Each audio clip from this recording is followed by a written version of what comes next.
Dear student, this is the first lecture of the French Revolution. इस lecture में हम overview of French Revolution and French society during the late 18th century के बारे में जानेंगे। France एक country का नाम है जो यूरोप कॉन्टिनेंट्स में सिचुएटेड है।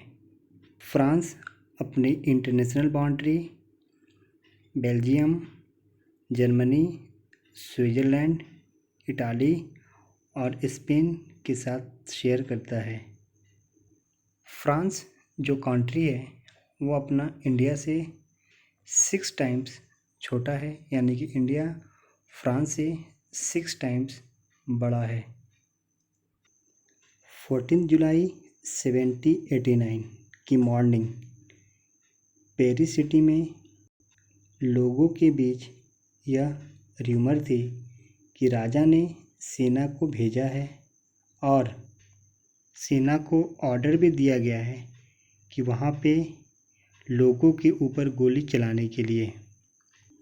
फिर क्या हुआ, इस र्यूमर को लोगों ने हकीकत मान लिया और 7,000 मेन और वुमन टाउन हॉल के पास इकट्ठा होने लगे और वे लोग राजा के अगेंस्ट में विरोध करना शुरू कर दिए। वहाँ पर जितनी भी गवर्नमेंट बिल्डिंग थी उसके अंदर एंट्री विदाउट परमिशन के करने लगे और गवर्नमेंट बिल्डिंग को तोड़ फोड़ करने के साथ वहाँ पर रखे वेपन्स को अपने कब्जे में ले लिए। पेरिस के ईस्टर्न में बस्टिल किला में एक जेल था। वहाँ भी 100 से ज़्यादा पीपल पहुँच गए और जेल को चारों तरफ से घेर लिए और बस्टिल जेल को तोड़ना शुरू कर दिए। वहाँ लोगों को ऐसा लगता था कि सबसे ज़्यादा वेपन्स वहीं पे रखा गया है और ऐसा ही हुआ। वहाँ पर जितने भी बम और वेपन्स रखे थे सबको अपने कब्जे में ले लिया गया। यहाँ तक कि जेल के कमांडर ने रोकने की कोशिश की तो उसे भी मार दिया गया और वहाँ बंद पड़े कैदियों को आज़ाद कर दिया गया। राजा के बिहेवियर और टर्चर के कारण वहाँ के लोग बस्टिल को अनलाइक करते थे, जिसका रिजल्ट यह हुआ कि वो लोग बस्टिल को गिरा दिए और साथ ही साथ बस्टिल फोर्ट का रिमेंस मार्केट में उन लोगों से बेचा गया जो लोग बस्टिल फोर्ट को मोमेंटो बनाना चाहते थे। वैसे ये बस्टिल फोर्ट क्या था और इसे क्यों बनाया गया था? 3069 में यहाँ अपोज द ब्रिटिश इन्वेंशन करने का एक मिलिट्री फोर्ट बनाया गया था, यानी यहाँ पे मिलिट्री रहते थे ब्रिटिश से वॉर करने के लिए। लेकिन बाद में यानी 1382 में 1382 में इसे इलाइट के लिए रॉयल प्रिजनर यानी कि शाही जेल के रूप में बना दिया गया। यानी जो बस्टिल था वो 1832 में शाही जेल बना था। यह रिवॉल्ट फ्रेंच के कैपिटल पेरिस तक ही सीमित नहीं था। धीरे धीरे यह रिवॉल्ट पूरे फ्रेंच में फैलना शुरू हो गया। फ्रांस के रूरल एरिया में कई और रिवॉल्ट हुए। रूरल एरिया में जो लोग रहते थे उनका रिवॉल्ट करने का जो मोटिव था वो था कि उस समय फ्रेंच में ब्रेड की रेट बहुत हाई हो चुकी थी, जिस वजह से वो गवर्नमेंट के अगेंस्ट में रिवॉल्ट करना शुरू किए। कुछ साल बाद जब हिस्टोरियन ने इस घटना का ओवरव्यू किया तो उन्होंने इसे लॉन्ग इवेंट्स के रूप में फॉर्म में देखा। यानी ऐसा आप बोल सकते हो कि जो फ्रेंच के लोग थे वो राजा के अत्याचार से काफ़ी परेशान थे और पूरे तरह से तैयार थे रिवॉल्ट करने के लिए। इसलिए एक र्यूमर्स की वजह से पूरे फ्रेंच में रिवॉल्ट होना शुरू हो गया। Next, French society during the late 18th century. 1774 में बर्बन फैमिली का लुइस 16 जो फ्रांस का किंग बना, उस समय उसकी उम्र 20 इयर्स था। उसकी शादी ऑस्ट्रिया की प्रिंसेस मैरी एंटोनेट से हुआ। उस समय मैरी एंटोनेट की उम्र 14 साल की थी। जब लुइस 16 फ्रांस का राजा बना, उस समय फ्रांस का राजकोष पूरे तरह से खाली हो चुका था, क्योंकि उस समय फ्रांस अलग अलग कंट्री के साथ लॉन्ग टाइम तक वॉर करता था और वॉर कंटिन्यू होता रहता था। फ्रांस ब्रिटेन के साथ बहुत बार वॉर किया था। इसके अलावा लुइस 16 का घर यानी वर्साइल पैलेस, जिसको मेंटेन करने में राजकोष डे बाय डे खाली होते चला गया।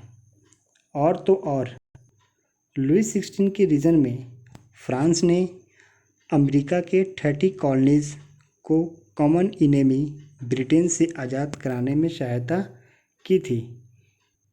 इस वॉर के कारण फ्रांस को 10 अरब लीवर से अधिक कर्ज और बढ़ गया। इससे यह समझ आता है कि फ्रांस वॉर करने के लिए अलग अलग कंट्री से लोन लेता था। लीवर्स का जो वैल्यू होता है वो 1 पाउंड ऑफ सिल्वर होता है, जबकि फ्रांस के ऊपर पहले से ही 2 अरब लीरे का बर्डन था। अब क्या हुआ, गवर्नमेंट से लेंडर्स अब 10% ब्याज की मांग करने लगे थे, जिसका रिजल्ट यह हुआ कि फ्रांस गवर्नमेंट अपने बजट का हर पार्ट एवरीडे बढ़ते जा रहे डेट को चुकाने पर हेल्पलेस थी। यहाँ तक कि जो रेगुलरी स्पेंड, जैसे cost of maintaining on an army, the court, running government office और universities, French government tax increase के लिए बॉन्ड हो गई, पर यह स्टेप भी फेल कर गया। 18th सेंचुरी में फ्रेंच सोसाइटी 3 स्टेट में बटा हुआ था। फर्स्ट स्टेट में चर्च के लोग आते थे जो चर्च में काम करते थे। सेकंड में राजा और राजा के रिलेटिव्स आते थे।